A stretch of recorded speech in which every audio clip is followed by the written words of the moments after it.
Hello Gemini, my name is Alison and you are with Healing Dove Tarot. Today we're going to have a look at the love energy surrounding you from the period of the 24th until the 1st of October. Now Gemini, before I get started, I will let you know that on the 25th we do have a full moon in the sign of Aries. Now this full moon in terms of love and romance is really going to test our relationships, okay?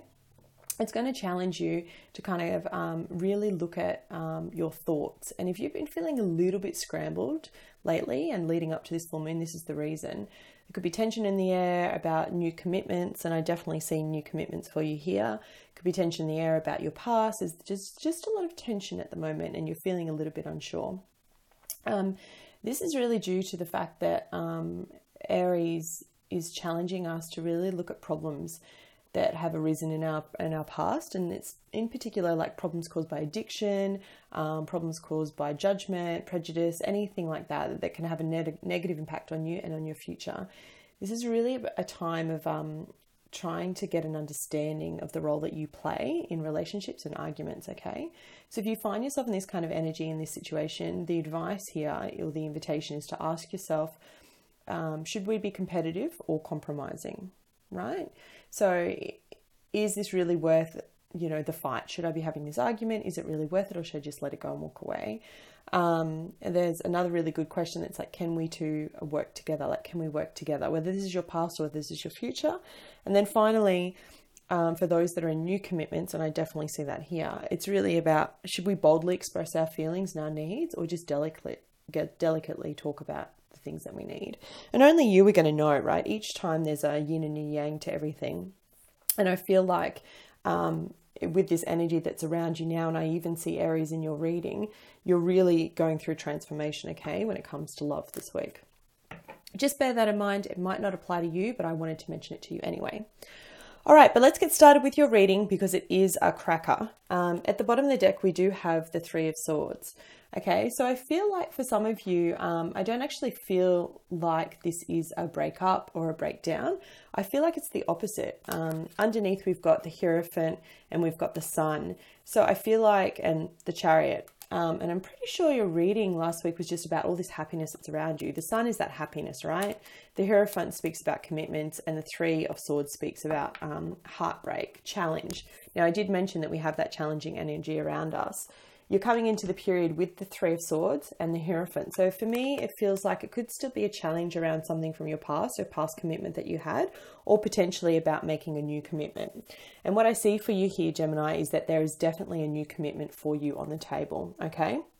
It could be that your past is hindering you from moving forward with this new commitment, or it could just be that you're hesitant about going through that because you don't want to go through heartbreak again, okay? But I need to tell you how I see it. First of all, in terms of signs, for those that are watching or cross-watching, I have Scorpio, Aries, as I mentioned before. And I have a female earth sign, Taurus, Virgo, Capricorn.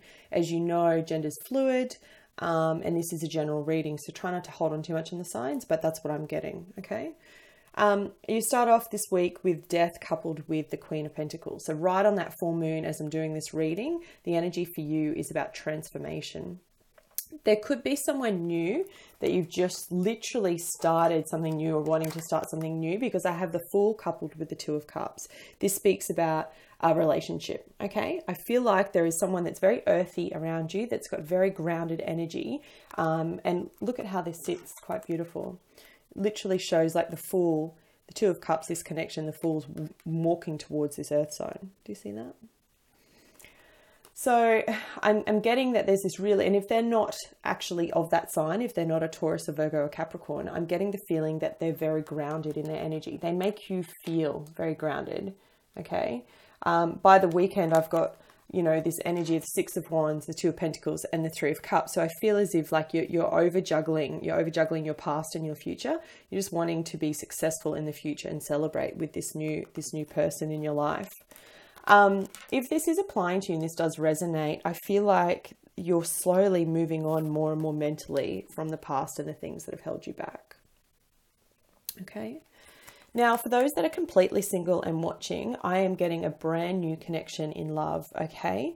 And I'm getting that you're You're hesitant about taking this leap of faith, about trusting this person because that you have been hurt in the past. And look, all I will say is, you know, don't let your past influence your future, and don't let your present influence your future. Try and stay in the moment as much as you can. You know, often I have readers who speak to me all the time and they're like, Ali, you know, is your reading correct? Is it going to come true?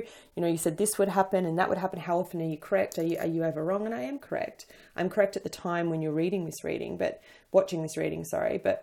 the truth of the matter of fact is that we're all in control. We all have the ability to change the energy at any which way or moment. So when I do these readings, I see what's coming up. I see the energy that you're putting out. I see the energy that the other person's putting out. And I also see the universal energy, right? You always have a choice. You always have a choice to turn things around. And I think that's the whole beauty of tarot. That's why we watch tarot, to try and give that advice, to see things before they come, to try and anticipate what's coming. And for the singles that are out there, all I will say, as I've said it before, don't let your past, ruin your present. Be in this moment, because you do have a beautiful soulmate connection here, okay? And it's going to make you very happy if you follow it through. Some of you've met this person online through online dating. I see online dating here. I see that you still have a lot of options, but that you're mentally moving on from those options. I feel like that by in another 2 weeks, maybe by the new moon, you'll make this commitment official. You'll be ready to start afresh. Yeah. Oh, Gemini, how exciting. Okay, so let's have a look at some additional guidance for singles. Can I please have some additional guidance for my single Geminis? Thank you, Spirit. Please show me, what else do they need to know?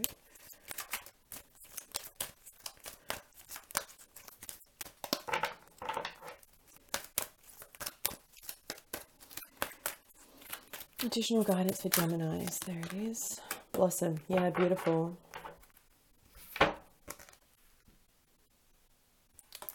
And let's have a look at some additional guidance for couples. Please have some additional guidance for the couples. You're in a couple, I feel like you're juggling work and your love life at the moment. Family, some of you have kids. You're not really getting a lot of time to connect.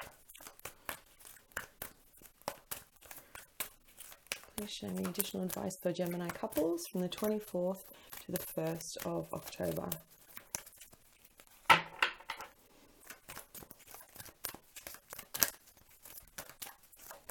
24th to the 1st of October. What do they need to know?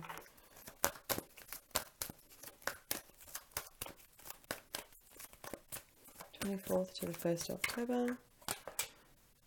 Beautiful. Love it, Gemini. Such nice energy around you. You've got milk and honey. It's a gorgeous card. All right, let me read for you. Okay, singles, Blossom.